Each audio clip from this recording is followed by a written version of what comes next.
Hi there. Welcome to the How to Market Your Horse Business podcast. My name is Denise Alvarez, and I'm so glad you're joining me here today. Truly, I mean that every time I say it. So just in case we are new friends, I will briefly tell you a bit about myself, and then we'll move into our topic for today, which is how you as a horse business can generate revenue online, regardless of what your business is. All right. But first, a bit about me. So my business, Storm Lily Marketing, is how I get the opportunity to help horse business owners like you to convert your website visitors into your customers. So I get to do that through coaching, through website design, website content, as well as email marketing strategy and my monthly coaching program called Social Stride. I do each of these things, and I do this podcast here because I want to help you as horse business owners to be out doing what you love to do, to be out there with the horses, right?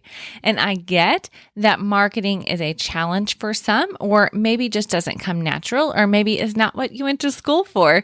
And so I'm here to help break those things down, to give you some step-by-step strategies and some basic how-tos so that you can see what's possible when you market your horse business, and also to help guide you through that process. And so today, as I said, we are talking about making money. And that is definitely why you market your business, right? To generate revenue. Now, I know that you got into this business, you got into the horse business because you love horses, right? And I know that you would rather be out doing those things, most likely. Yet you are a business owner. And so there are business things that you have to do, and it takes revenue to have a sustainable horse business. And so that's why I thought this episode would be super helpful for you, because maybe you need some new ideas.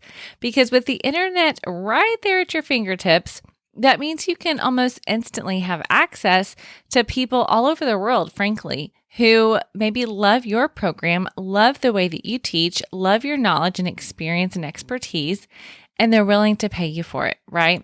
And so that's what makes online revenue generators a real opportunity for you as a horse business owner to create an additional revenue stream for your business. So maybe you're saying, I don't want to move completely online. I'm totally not suggesting that. I'm just saying there are some opportunities that you perhaps haven't thought of that I'd love to bring to light for you. Now, I do not want you to get overwhelmed. I'm just sharing some ideas. So you're going to learn, I'm breaking it up actually. So you're going to learn 3 ways today, and then next week is going to be part 2, and there will be 2 more. So today, the 3 ways that I have to share with you are a little simpler. And so I don't think you'll be overwhelmed by those. Next week, I don't want you to be overwhelmed either, but they are 2 that maybe require a little bit more heavy lifting, a little more strategy behind them, but they also have the potential for a bigger return in the long run. Okay. But today we're talking about those 3 specific doable ways that you can make money online. Now, you know that I love to give you additional free resources. And so today I have a free guide for you that I've called the Horse Business Owner's Guide to Making Money Online. So I want you to go ahead and jump over and get that, because you can take notes from what I share with you today as you go through it. So it is stormlily.com/money is how you get there. Or of course, you can go to the show notes, which will be stormlily.com/52 for episode number 52. And in this guide, it's a downloadable PDF. You will see a description of each of the ideas we're talking about. You will also see links to some samples of the different ideas. And because you know I like to help you take action, I have included space for each one for you to be able to take notes about what you're learning and what you could apply to your own business. Because I'm not suggesting a carbon copy here, of course. I'm suggesting we learn from one another, and I want to help you do that. And then I also have space there for you to take action, for you to list the specific ways that you're going to take action to apply. Now, I'm not suggesting you're going to do all of these, but for the ones that you're like, oh, I could do that. That sounds fun. Turn that into, I'm going to do that. And here's my first step. So on that free guide at stormlily.com/money, there is a place for you to take those notes. All right. Okay. So friends, let's get to our ideas. Okay. Number 1, my first idea for you is to do virtual coaching. Online sessions. This can look differently, but essentially everybody calls it a virtual coaching session. Now, the great thing about this is that, as I said before, automatically your potential client base has gotten much larger, right? It doesn't have to be someone that's able to drive into your facility, that's able to bring their horse over to you. Just imagine how many people and horses you could serve if geography wasn't keeping you right there, right? It wasn't keeping them from getting to you. So this can look different. And so you'll have to, of course, figure out what would work for you. It might mean that you have people submitting their videos and then you provide feedback afterwards, right? So you give them a certain time limit that they can send in, or you give them, you say, tell me your one problem you really want to hone in on. And so they submit their videos and then you record feedback to them. Or perhaps they submit their videos and then you get on a call and you talk through some things with them. Or you could set up a live stream call where they maybe have an earpiece that's connected and they have a tablet or a phone that's set up in their arena or in their space, and you can actually view them by camera that way, and you can actually coach them in real time. So there are a few different ways that you can do that, but the key is you are giving a one-on-one session to somebody in a virtual way, right? You're not having to be in the same space with them together. Now, again, if you get that guide, I have a link there where you're going to see a sample of somebody doing what they call long distance coaching. So they can online, their visitors can select which one is best for them. So it could be through phone, it could be through video, it could be 30 minutes, it could be 60 minutes. They also, this particular example has a discount for buying multiple sessions. So that could be another way to really make an impact and also sell more of those sessions. Now, again, this can look a lot of different ways, but the point is that in a virtual way, you are coaching somebody in a session format. And this is a one-on-one, right? Okay. Idea number 2. This one would be to do an online workshop, or some people might call it a mini course.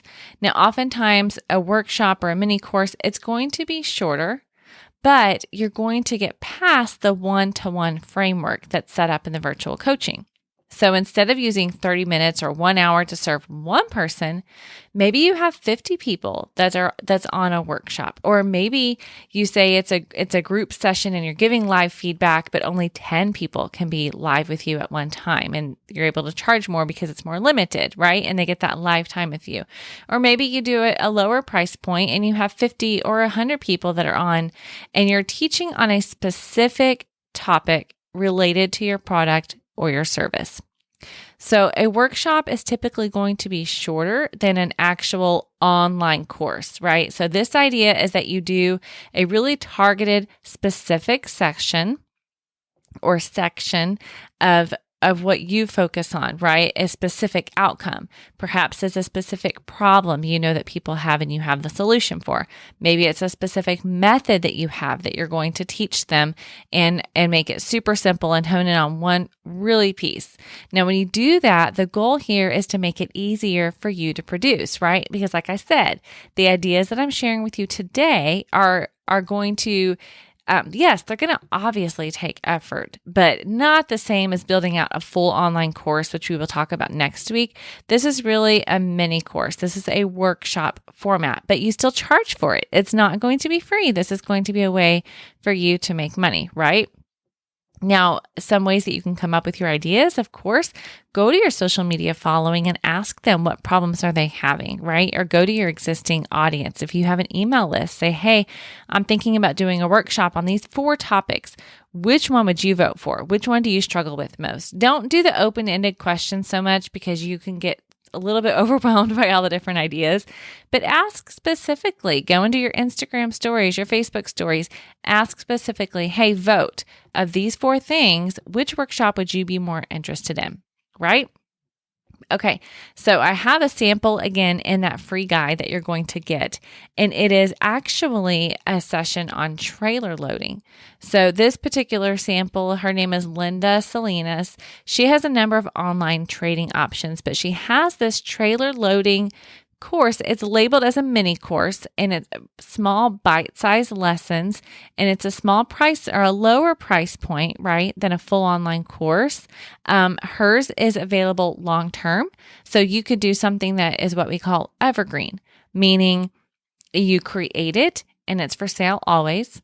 Or you could do what is called a live launch, right? So especially if you're going to do a live workshop, if you're going to do live feedback, then you're going to sell this at a particular time for a particular day and time, right? Or that it's going to be only for sale for a particular time because you're going to end up on this call at a certain day and time. So again, there are a variety of nuances that you can change to fit what works for you in your business and your audience. But the point is that it's a little bit more bite-sized. It's much more specific, not a little more, it's a much more specific than a broad online course.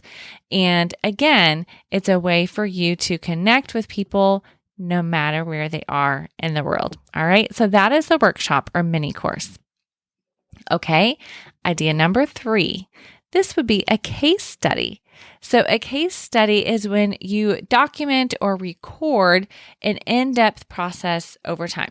So perhaps it would be horse training, but perhaps it's also care for a specific type of horse. Maybe you do massage or health and wellness for a horse. So maybe it's diving into a particular horse and doing a case study over time of how you got that horse from, where it was in the beginning to fully healthy. What does that look like? What does that process look like?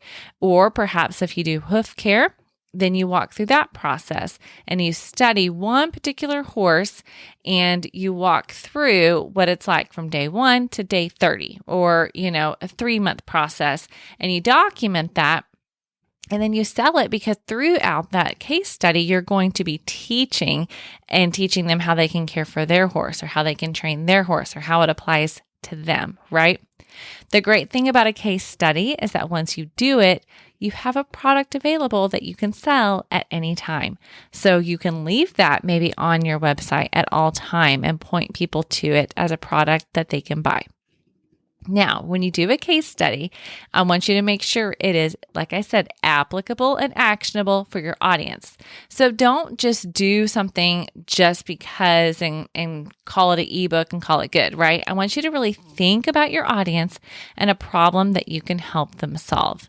Okay, so for example, if you're a breeding operation, maybe you're going to do a case study on a specific stallion in your barn. And in that time, you're going to document his care, his routine, precautions that you take, processes that you follow, right? And so when other people come to you to ask about what that looks like, you say, actually, I've laid it all out. This is what our program looks like. If you're looking to do, breeding in your barn, then you can take and learn from this. Now, I get that there's proprietary information involved, but it's an education opportunity as well. Now, I want you to look again at the guide that I gave you for your example so that you can get a link to this. And it's actually Mustang Maddie, if you've not heard of her before, Madison Shambaugh. And she documented her process for rehabilitating a fearful, bolting, pushy Mustang. And then she sold that as a case study so that you could learn what she did as well as how she did it. So she divided it out. She divided out the process. Now, she actually divided it into different sessions that you could purchase individually or as a package. So that's going above and beyond as well. But the point is to look at a process that you can document that showcases your experience and your expertise and helps your audience to solve a problem. Because that's what great marketing is going to do. You're going to help them see how you can help them solve their problems. And the point is, as you do each of these things, or as you do one of these things that I've shown you today, some ideas that I've shared with you, then you're going to continue to build up that trust and connection with people, because they're going to see how you are helping them to solve their problems. All right. See, there you have it. You already have 3 ideas in your back pocket: virtual coaching, a workshop, or a case study. And again, make sure you go to stormlily.com/money so you can see those examples and the links to view each of those on those websites. All right, so come back next week. I have 2 more ways for you to generate revenue online for your horse business, no matter what it is that you do. So maybe you're saying, Denise, I don't really do much online stuff. That's okay. I mean, yes, social media, building your email list, all the things that we talk about here on the podcast, those apply no matter what your horse business is, no matter what your breed is, your discipline, your niche, whatever. You can all do this because you all have an audience of people to serve. Now, of course, I am not saying that these 5 ways that I'm sharing with you this week and next week are the only ways to make money online. Absolutely not. They're a great place for you to start. If you want to venture into e-commerce and actually selling products and apparel and things like that, of course, you can totally do that. That would be supplementary income as well. And memberships are another great source of revenue that we're not going to dive into on this podcast or next week, only because I have an episode lined up later this year that is specific to memberships and how you can market memberships. So we're going to dive into that specifically in one episode all by itself, but that is another really great way to generate revenue online as well. That does take a little more heavy lifting for sure. But my point is, I just want you to think outside of your normal thinking box when it comes to income, right? You can generate revenue online as a horse business. And so I hope that this episode and next week's episode will inspire you to consider ways that you can serve your audience well and make money as you do that. All right, that is all I've got for you today. As always, you can head over to the show notes at stormlily.com/52 to get a summary of each of these ideas, as well as a link to that Horse Business Owner's Guide to Making Money Online. And as always, if you have questions about what I've shared here, I love to hear from you. So feel free to reach out on Instagram, Facebook, email, whatever it might be. And if you've not subscribed or followed the podcast yet on your favorite podcast player, make sure you do that so that you're notified when a new episode is available, especially next week for part 2 of these ideas for making money online as a horse business.